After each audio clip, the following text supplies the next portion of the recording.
I've always been a skeptic. You know the type. The guy who watches a horror movie and points out every stupid decision the main character makes. Why doesn't he just leave, I'd say. Why go down into the dark basement? Well, I'm not a skeptic anymore. And looking back, I realize exactly why people don't just leave. Sometimes you don't know you're trapped until the cage is already locked. This happened about 3 years ago, during my sophomore year of college. I was drowning in student debt and desperately needed a summer job that paid well. That's when I found the listing on a local community board.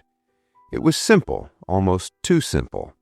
Wanted, property caretaker for a remote estate, 1 month, $8,000. Must be comfortable with isolation. $8,000 for a month of doing practically nothing? I called the number immediately. The man on the other end introduced himself as Arthur. He sounded older, wealthy, and in a massive hurry. He explained that he and his wife were leaving the country for a medical emergency and needed someone to watch their newly renovated Blackwood Ridge, located deep in the Appalachian Mountains. The catch? There was no Wi-Fi, no cell service, just a landline for emergencies, and a massive, silent forest surrounding the property for miles. I didn't care. For $8,000, I would have lived in a cardboard box. I drove up there the following Monday. The GPS completely lost its signal about 10 miles out, leaving me to rely on the hastily scribbled directions Arthur had given me. The paved road turned to gravel, the gravel turned to dirt, and the trees, they grew so thick and tall that they practically blocked out the afternoon sun. It felt like I was driving into a tunnel. When I finally pulled up to the estate, I was speechless. It was a massive, modern, 3-story house made of dark wood and glass, sitting dead center in a clearing. It looked beautiful, but out of place, like a monument dropped into the middle of nowhere. Arthur had left the keys under a heavy iron planter by the front door, along with a thick manila envelope. Inside the envelope was half of my payment in cash, $4,000, crisp and real, and a single sheet of paper. At the top, in bold typed letters, it said, "House Rules." I chuckled, thinking it would be standard stuff. Don't break the windows, water the plants. But as I read down the list, a cold knot formed in my stomach. Rule 1. Ensure all ground floor heavy shutters are locked by 8 p.m. Do not rely on the glass doors. Rule 2. The basement is strictly off limits. The door is deadbolted. Do not attempt to open it. Rule 3. If you hear motion sensor lights in the driveway turn on after midnight, do not look out the windows. Keep the curtains drawn. Rule 5. The landline will ring exactly once every night at 3 a.m. This is an automated system check. Do not answer it. Rule 6. If you hear footsteps on the gravel outside, ignore them. They are just the local wildlife. I stood there in the echoing empty hallway staring at the paper. Local wildlife? What kind of animal wears heavy enough boots to make footsteps on gravel? I tried to rationalize it. Rich people are eccentric, right? They're paranoid about their expensive things. They probably just wanted to scare the college kid into staying inside and not throwing parties. Yeah, that had to be it. The first 2 days were actually amazing. I read books, I cooked in their massive gourmet kitchen, and I enjoyed the absolute silence. But on the third night, the illusion of safety shattered. It was around 11:30 p.m. I was sitting in the living room, reading by the light of a single lamp. The rest of the massive house was pitch black. The heavy steel shutters were pulled down on the first-floor windows, just like Rule 1 said. Then, click, the power went out. The house plunged into absolute suffocating darkness. The silence of the forest outside suddenly felt incredibly heavy. I froze, my heart pounding in my chest. Okay, I thought, just a blown fuse, no big deal. I turned on my flashlight. The beam cut through the dark living room, casting long, distorted shadows against the walls. I remembered seeing the breaker box down the main hallway near the laundry room. I started walking. My footsteps echoed loudly on the hardwood floor. Tap, tap, tap. But then I stopped because I realized something terrifying. I was standing perfectly still, but the footsteps hadn't stopped. Tap, tap, squeak. It was coming from directly above me on the second floor. Someone was walking upstairs, slowly, deliberately. My breath caught in my throat. I turned off my flashlight immediately, plunging myself back into darkness. My mind raced. The front door was locked. The back door was locked. The heavy steel shutters were down. Nobody could have gotten in, which meant whoever was up there had been inside the house with me all day. I pressed my back against the wall, trying not to breathe. The heavy footsteps moved from the upstairs hallway, slowly making their way to the top of the main staircase. Then they began to descend. Thud, one step. Thud, another. I realized with a sickening drop in my stomach that I was standing right at the bottom of the stairs. If I didn't move, whoever or whatever was coming down was going to bump right into me in the pitch black. I blindly reached out, feeling along the wall, trying silently to inch my way to the kitchen where the landline was. Thud. They were halfway down. Then, outside, the driveway motion sensor lights flared to life. Bright, blinding white light flooded through the thin cracks in the steel shutters, briefly illuminating the room. And in that split second of light, I looked toward the staircase. Standing on the middle step was a man, but he wasn't looking at me. His head was tilted all the way back, staring up at the ceiling, and his mouth was hanging wide open in a silent, unnatural scream. In his right hand, gripped tightly, was a long, rusted crowbar. Before I could even process what I was looking at, the motion lights outside clicked off. Total darkness returned. And then a raspy, whispering voice called out from the dark stairs, just a few feet away from me. "I know you saw me." I didn't think. I just moved. The sound of that raspy whisper, "I know you saw me," sent a surge of pure, icy adrenaline straight into my veins. I threw myself backward, my shoulders slamming brutally into the sharp corner of the hallway wall. From the darkness of the stairs, a sudden, violent movement. Swish! Crack! The heavy rusted crowbar smashed into the hardwood floor exactly where I had been standing just a second before. He had swung in the dark. He was trying to kill me. I scrambled to my feet, my socks slipping frantically on the polished wood. I didn't care about being quiet anymore. I just ran. I sprinted blindly down the hallway toward the kitchen, my hands out in front of me, crashing into a side table and sending a heavy ceramic vase shattering to the floor. Behind me, the slow, deliberate footsteps were gone, replaced by a heavy, terrifying sprint. Thump, thump, thump, thump. He was fast, much faster than an old man, much faster than whoever I thought might be breaking in. I burst through the swinging doors of the massive kitchen and spun around, slamming my back against them. "Help!" I screamed, my voice cracking in the pitch-black room. "I'm calling the police!" It was a bluff, a stupid, desperate bluff. I didn't even have my cell phone on me. I had left it on the living room coffee table. The only phone in the house was the emergency landline mounted on the kitchen wall, about 10 feet away. Silence. The heavy running footsteps in the hallway had stopped. I held my breath, pressing my full body weight against the swinging doors. Nothing. No breathing on the other side, no pushing against the wood. My eyes were slowly adjusting to the dark, catching the faint, ghostly moonlight bleeding through the cracks of the heavy steel shutters over the sink.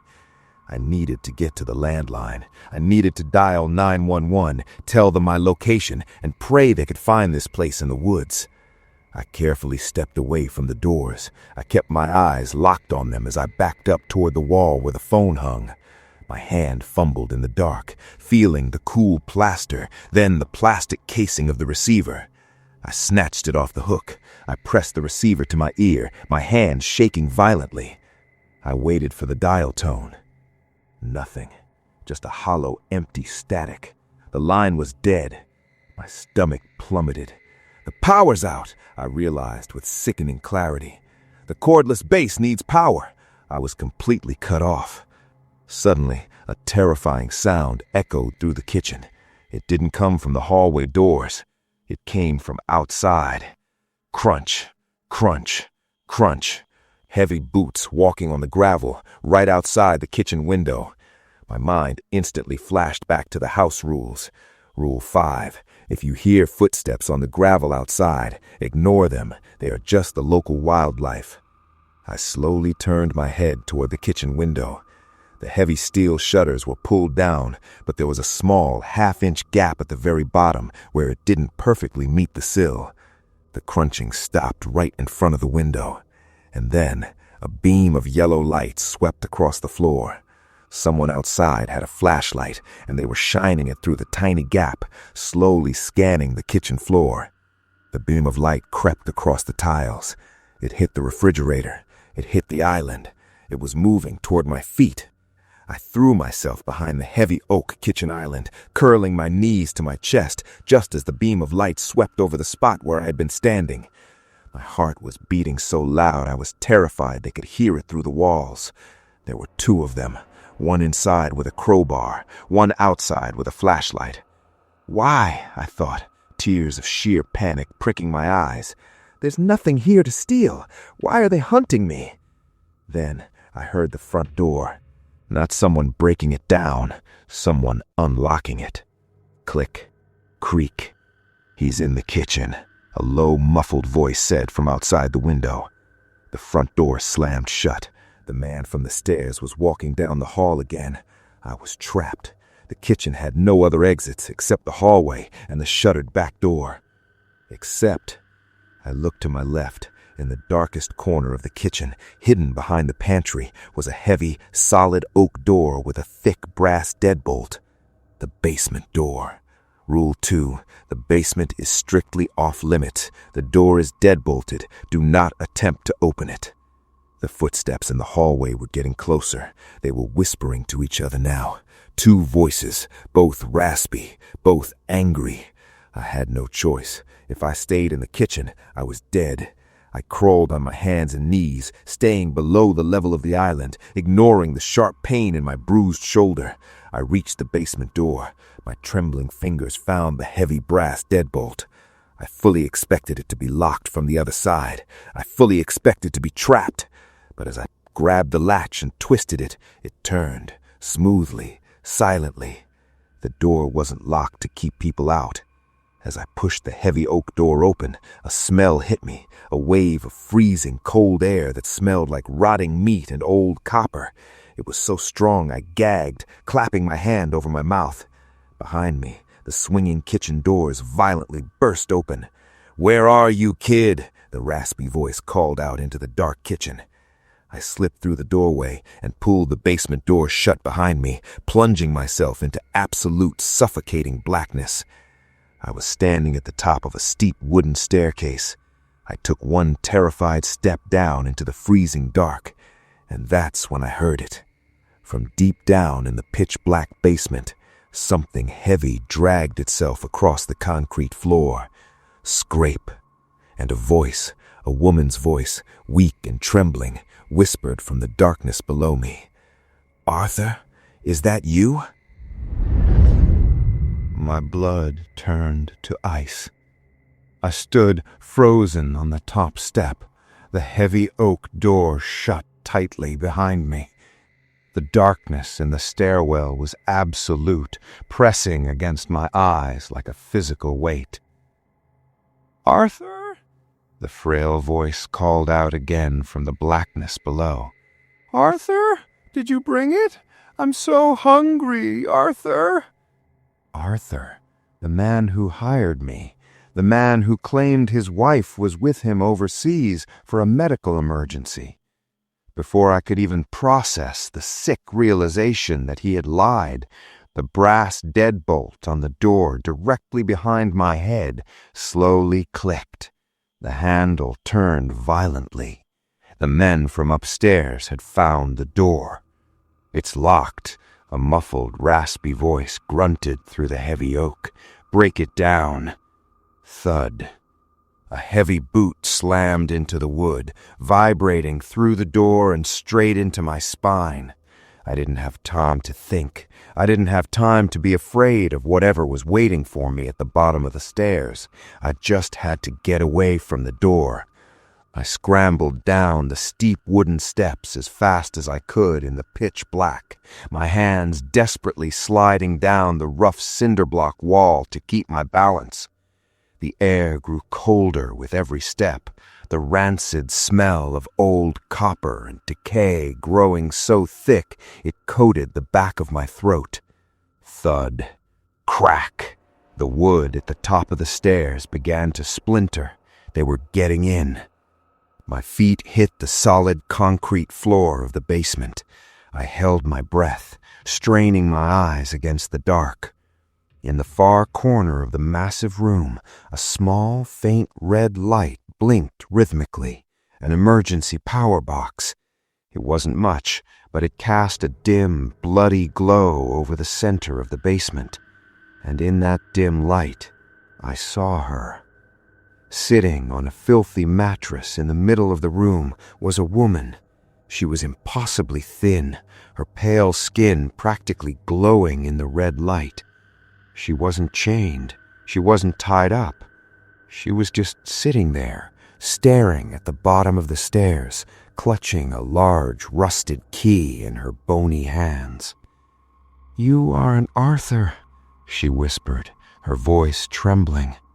"No," I hissed back, taking a cautious step forward. "My name is—" "Shh!"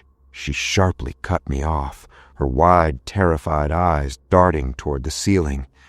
"The cleaners." "The cleaners? We have to get out of here," I whispered urgently, moving toward her. "There are men upstairs. They're breaking down the door. We have to find a window or a vent." "There are no windows," she said, her voice completely dead, completely hollow. "Arthur cemented them shut.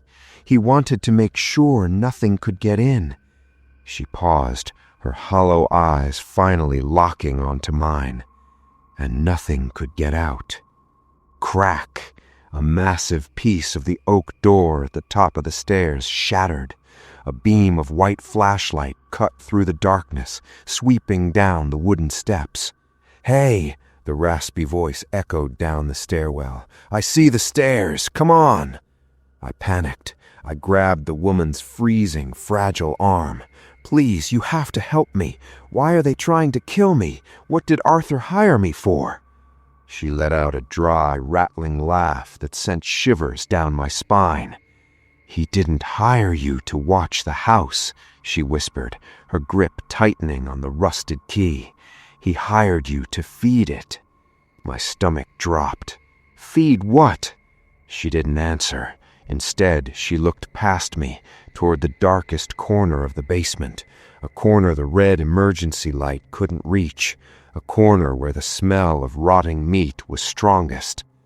Suddenly, my glowing wristwatch caught my eye. 2:59 a.m. The woman saw it too. Her eyes widened in pure, unadulterated terror. She scrambled backward on the mattress, pressing her back against the cold concrete wall. "No," she whimpered, covering her ears. "No, no, no, the phone is going to ring." Rule 4. The landline will ring exactly once every night at 3 a.m. This is an automated system check. Do not answer it. "It's just an automated check. Arthur said so." "Arthur is a liar," she hissed, tears streaming down her hollow face. "It's not a system check. It's an alarm clock." 2:59 a.m. The heavy boots of the two men began stomping down the wooden steps. The beam of their flashlight bounced wildly around the basement, illuminating the concrete walls, the mattress, and finally resting entirely on me. "Found him," the man with the crowbar chuckled. They reached the bottom step. They were 10 feet away. The man raised the rusted crowbar, a sick, twisted smile spreading across his face. I was trapped between two murderers and a crazed woman. I had nowhere to run. And then, upstairs, in the kitchen, ring. The dead landline phone suddenly screamed to life. It rang exactly once, loud, piercing, echoing through the floorboards directly above our heads. The two men froze. The smile vanished from the man's face. He slowly lowered the crowbar, his eyes wide with a sudden, overwhelming panic. He looked at his partner. "We're late," the second man whispered, his voice trembling. "We didn't finish it before 3 a.m.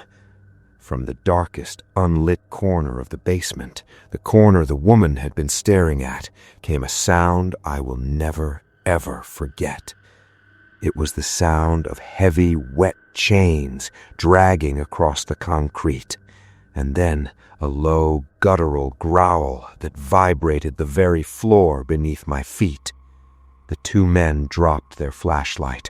They turned and sprinted back up the stairs, screaming in absolute terror. But as the heavy, wet footsteps stepped out of the shadows and toward us, I realized they weren't going to make it out in time. The flashlight had dropped to the concrete floor when the men ran. It rolled a few feet, its beam shaking wildly before settling on the bottom of the wooden staircase. I was paralyzed. My breathing was shallow, jagged. The woman next to me on the mattress clamped both of her hands over her mouth, her eyes squeezed shut, rocking back and forth. Clink, drag, squelch. Whatever was in that dark corner, it was moving fast, impossibly fast for something dragging heavy iron chains. "Wait! Wait, please!" one of the men screamed from halfway up the wooden stairs. I heard a terrifying, wet tearing sound from the darkness, and then the thing lunged. It didn't walk, it didn't run. It moved like a massive, disjointed insect crawling low to the concrete floor. The flashlight beam caught only a split second of it as it launched itself toward the stairs. Pale, slick skin, limbs that were too long, bending at horrific, unnatural angles, and a jaw that unhinged all the way down to its chest. It hit the bottom of the staircase with the force of a freight train. The wood splintered violently. The man with the crowbar was almost at the top. He was scrambling, clawing at the shattered oak door leading back into the kitchen. "Help me!" he shrieked to his partner, who had already made it through the door. But his partner didn't stop. I heard the kitchen doors swing wildly. I heard the heavy front door of the house slam shut. He had abandoned him. The man on the stairs looked back down into the basement. His eyes met mine for a fraction of a second. They were wide, filled with an agonizing, desperate plea. And then a massive, pale hand with elongated, bone-white fingers shot out of the dark beneath him. It wrapped around his ankle. "No!" With a sickening crack, the man was yanked violently backward. He tumbled down the steep wooden steps, his skull bouncing off the wood, his screams echoing off the concrete walls. He landed in a crumpled heap at the bottom, right directly in the beam of the fallen flashlight. He wasn't dead. He was groaning, trying to crawl away, his fingers blindly scratching at the smooth concrete. The sound of the heavy chain slowly approached him. Clink, drag.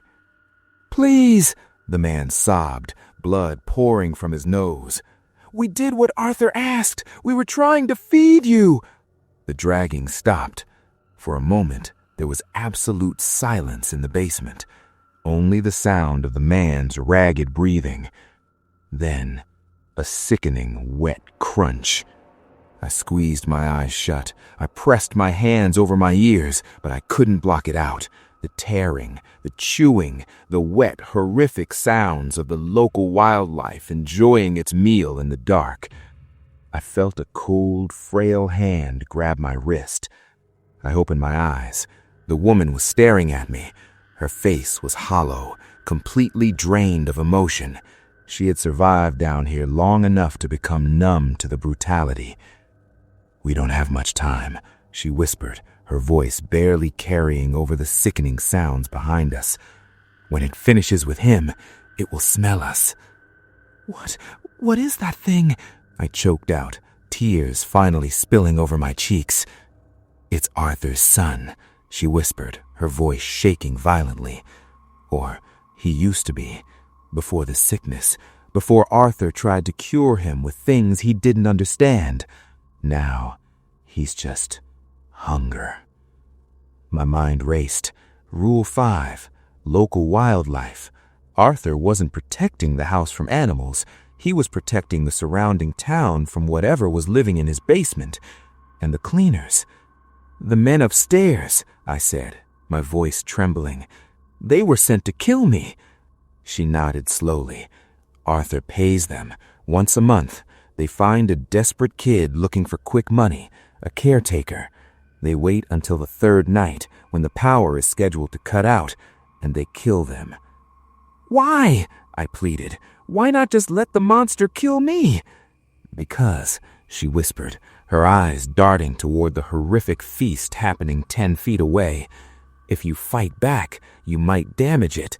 Arthur doesn't want his son getting hurt. The cleaners are supposed to prepare the meal before the 3 a.m. alarm rings, but they were late. They were too slow." She held up the rusted key she had been clutching. "There's a cellar door behind the mattress, hidden behind the drywall. That's why I've stayed alive. Arthur locked me down here to be the next meal, but I found the old cellar door. This key opens the padlock, but we have to break through the drywall first." Suddenly, the sickening chewing sound stopped. The silence that followed was heavy, suffocating. The beam of the flashlight on the floor flickered, and then a shadow fell over the light. A massive, pale figure slowly stood up in the center of the room. The red emergency light caught the fresh blood dripping down its elongated chin. It slowly turned its head toward the corner where we were hiding. It took a deep, shuddering breath through its nose, smelling the air, smelling my fear. "Start breaking the wall," the woman whispered, her voice filled with pure dread. "Now." I didn't have a hammer. I didn't have a weapon. All I had were my bare hands. I spun around and threw myself at the drywall behind the filthy mattress. I punched it, my knuckles slamming into the painted plaster. Thud. It didn't break. It barely even dented. The pain shot up my arm, but I couldn't stop. I hit it again and again. "It's too thick!" I panicked, my voice cracking as dust rained down on my shoulders. "I need something heavy!" Behind me, the dragging of the wet, heavy chains started again. Clink, drag. The thing was moving away from the dead cleaner's body. It was coming for us. I whipped my head around. The dim red emergency light cast long, horrific shadows across the basement. The monster was crawling toward us, its impossibly long limbs scraping against the concrete. Its jaw hung loose, a thick line of dark blood dripping from its chin to the floor. And then I saw it. Lying on the floor halfway between us and the monster was the rusted iron crowbar the cleaner had dropped. "The crowbar!" I choked out. The woman grabbed my shirt, her fingernails digging violently into my skin. "No! If you get close to it, it will take you!" Clink, drag. It was 20 feet away, then 15. The smell of rotting meat and old copper was so overpowering I could taste it in the back of my throat. "If I don't get it, we both die!" I screamed. I didn't wait for her to argue. I let go of the mattress and sprinted directly toward the center of the basement. The monster stopped dragging. It watched me run toward it, its pale, sunken eyes widening in the red light. It let out a horrific, high-pitched screech, a sound that vibrated the fillings in my teeth, and lunged. I dove across the freezing concrete floor. My fingers brushed the cold iron of the crowbar just as the massive, pale shape of the creature slammed down exactly where I had been a fraction of a second before. I scrambled to my feet, my grip tight on the rusted iron, and swung blindly behind me. Crack! The heavy iron connected with something solid. The creature let out a wet, gurgling shriek and reeled backward, its long, bony fingers clawing wildly in the air. I didn't stay to see where I hit it. I sprinted back to the corner, diving onto the mattress. "Move!" I yelled at the woman. I raised the heavy crowbar high above my head and brought it down with every ounce of strength I had left. Crash! The plaster shattered. A massive cloud of white dust exploded into the air, choking my lungs. I swung again and again. Through the cloud of dust, I felt a rush of cold, damp air hitting my face and the smell of wet earth. "I see it!" the woman cried out, coughing violently. "The door!" I used the curved end of the crowbar to rip away the remaining chunks of drywall. Behind the false wall was a set of old, rotting wooden storm doors, angled slightly upward. Holding them shut was a thick, heavy iron chain secured by a massive rusted padlock. "The key!" I screamed, turning back to the basement. Through the settling dust, the red emergency light illuminated a nightmare. The monster had recovered. It was standing up on its hind legs now, towering nearly 7 feet tall. The left side of its face was caved in where I had hit it with the crowbar, dark blood pouring down its pale skin. It wasn't just hungry anymore. It was furious. "Give me the key!" I yelled, dropping the crowbar and holding out my hand. The woman was shaking so badly she could barely hold it. She shoved the rusted key into the padlock. Her hands were covered in plaster dust and sweat. "Click! Jiggle! It's stuck!" she sobbed, ripping at the lock. "The rust! It's jammed!" Clink! Drag! The monster dropped back down onto all fours. It prepared to launch itself across the room. "Let me try!" I grabbed the heavy lock, ignoring the sharp edges cutting into my palms. I forced the key in, twisting it with both hands, grinding my teeth together. Squelch! The creature lunged. Click! The padlock snapped open. I ripped the heavy iron chain away from the wooden doors and shoved violently upward. The rotting wood gave way, bursting open to the outside world. Freezing rain and wind poured into the basement, blinding me for a second. "Go! Go!" I grabbed the woman by the waist and practically threw her up into the cellar exit. She scrambled up the muddy stone steps, her bare feet slipping in the pouring rain. I grabbed the edge of the doorframe and pulled myself up. My chest cleared the opening. My waist cleared it. And then a freezing, bone-white hand clamped around my ankle like a steel vice. "No!" I screamed, my fingernails digging furiously into the muddy grass outside. The creature was pulling me back down into the pitch-black basement. Its grip was impossibly strong, crushing my ankle bone. I could hear its ragged, wet breathing right below me. I kicked blindly with my free leg, my heavy boot smashing into the darkness. I felt my heel connect with a soft, wet face. The creature shrieked, but its grip didn't loosen. It was pulling me deeper. The rain was making the mud too slick. I had nothing to hold on to. Suddenly, the woman appeared above me in the pouring rain. She wasn't running away. She held the heavy iron padlock in her hand. She raised it high and brought it down brutally on the creature's pale, bony wrist. A sickening snap echoed from the stairwell. The hand went limp. I violently kicked free, scrambling out of the hole and into the freezing mud of the forest floor. I didn't stop to look back. I grabbed the heavy wooden storm doors and slammed them shut over the hole. I grabbed the rusted chain, wrapped it frantically around the handles, and shoved the heavy broken padlock through the links, clicking it shut just as a massive force slammed against the doors from underneath. Boom! The heavy wood bowed upward, the chain pulling tight. Boom! "It won't hold it for long," the woman choked out, the freezing rain plastering her thin hair to her hollow face. I looked around. We were standing in the middle of the dense Appalachian forest. The rain was coming down in sheets, hiding the moon and plunging the woods into near-total darkness. The massive, dark shape of Blackwood Ridge loomed behind us.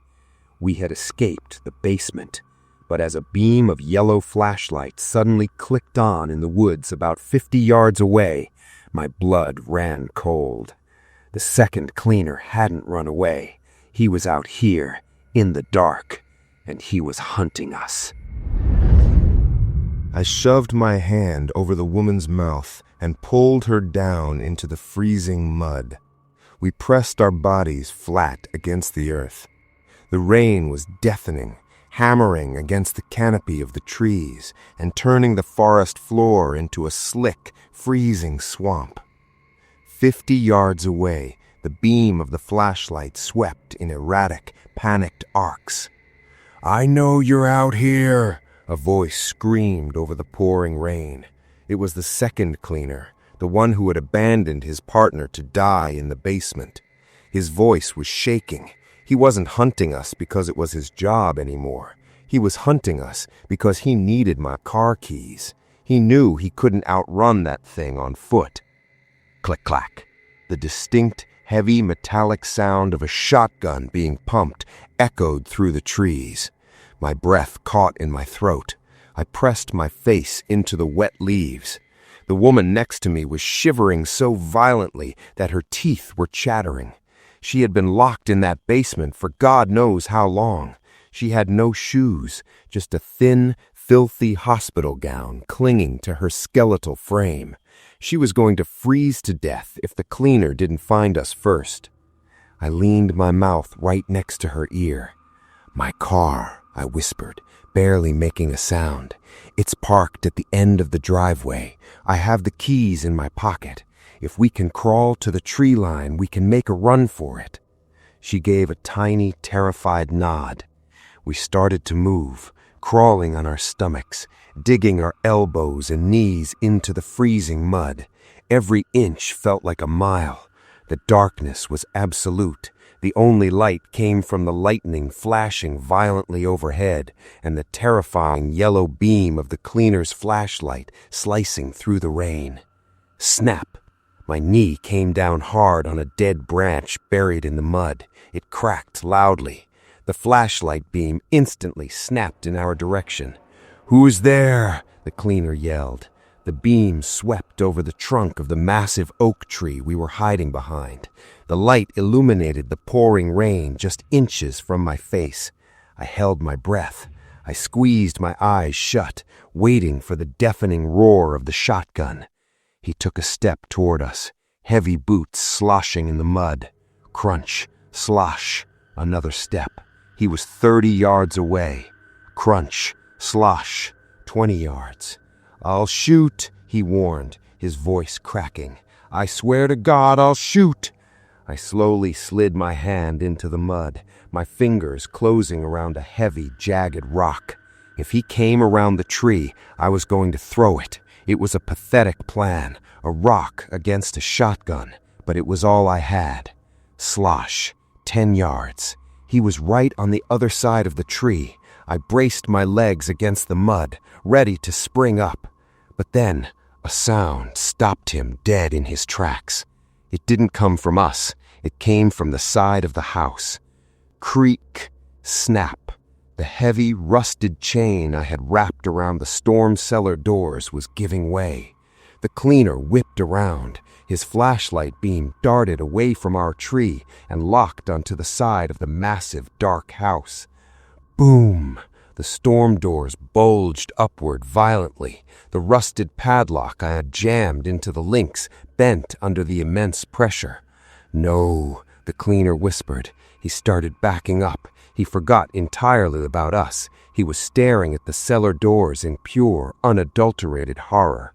Crash! The heavy wooden doors exploded outward, splintering into 100 jagged pieces. The rusted chain snapped like a wet twig, flying through the air and slamming into the side of the house. From the gaping black hole in the earth, a massive pale hand reached out. The fingers dug deep into the mud. Then a second hand. The creature pulled itself out of the earth. It was completely soaked in freezing rain and dark black mud. It stood up to its full, terrifying height, nearly 7 feet of twisted, emaciated bone and muscle. The left side of its skull was still caved in from where I had struck it with the crowbar. It didn't roar, it didn't scream. It just stood perfectly still in the pouring rain, its head tilted all the way back, its jaw unhinged. The cleaner let out a terrified sob. He raised his shotgun. Bang! The gunshot was deafening. A massive flash of orange fire illuminated the rain. The buckshot tore through the creature's left shoulder, ripping away a massive chunk of pale flesh. The creature didn't even flinch. It didn't fall back. It didn't even look down at the wound. Instead, its head slowly snapped down, its hollow, sunken eyes locking directly onto the cleaner. The cleaner pumped the shotgun again. His hands were shaking so badly, he almost dropped it. Click-clack. "Stay back," he screamed. He pulled the trigger again. Click. A misfire. The wet shell jammed in the chamber. The creature dropped onto all fours, its limbs contorted into that horrific, spider-like stance. "Run," I whispered to the woman, grabbing her arm. We didn't crawl this time. We stood up and sprinted blindly through the trees towards the driveway. Behind us, the cleaner let out a blood-curdling scream. It was a scream of pure, hopeless agony. It was followed by the sickening sound of wet tearing and the heavy snap of bone. I didn't look back. I didn't stop. We burst through the tree line and hit the gravel of the driveway. My car was sitting exactly where I had left it, a BAP silver Honda Civic. It looked like a spaceship. It looked like salvation. I ripped the keys out of my pocket. My hands were coated in freezing mud. The keys slipped, falling to the gravel. "Hurry!" she cried, leaning her frail body against the passenger door. I dropped to my knees, blindly feeling the wet gravel. My fingers brushed the cold metal of the keys. I snatched them up, shoved the key into the driver's side door, and yanked it open. I practically threw her into the passenger seat and dove in behind the wheel, slamming the door shut and hitting the central lock. Click. We were inside. We were safe. I jammed the key into the ignition and twisted it. The engine sputtered. It coughed, but it didn't start. "Come on," I pleaded, turning it again. Chug, chug, chug. Nothing. I looked up through the rain-streaked windshield. Standing dead center in the middle of the driveway, illuminated by the faint moonlight, was Arthur, the man who had hired me, the man who had lied about everything. He was holding a massive, heavy-duty hunting rifle, and it was aimed directly at my windshield. I froze. My hand gripped the ignition key so hard my knuckles turned completely white. Through the rain-streaked windshield, Arthur stood like a statue in the freezing downpour. He wasn't wearing a raincoat. He was just wearing a wet, expensive suit, completely soaked through. The barrel of his hunting rifle was leveled perfectly at the center of my forehead. "Get out of the car!" Arthur screamed, his voice barely tutting through the roaring thunder. I looked at the woman sitting next to me. She was curled into a tiny ball on the passenger seat, her hands clamped over her ears, her eyes squeezed tight in absolute terror. He disabled it, I realized, panic rising in my throat. He knew I would try to run. He must have pulled a wire. "Get out!" Arthur roared again, taking a slow step toward the hood of the car. "Both of you, now!" I didn't move. I slowly lowered my hands to the steering wheel. If I got out of this car, we were dead. If I stayed in the car, he was going to shoot through the glass. "Listen to me," I whispered to the woman, my voice trembling. "When I say duck, you get as low as you can." Arthur reached the front bumper. He raised the rifle to his shoulder, resting his cheek against the wet stock. He was done talking. He was going to execute us right there in the driveway. "Duck!" I screamed. I threw myself across the center console, pushing the woman's head down toward the floorboards, just as a blinding flash of light erupted from the barrel of the rifle. Bang!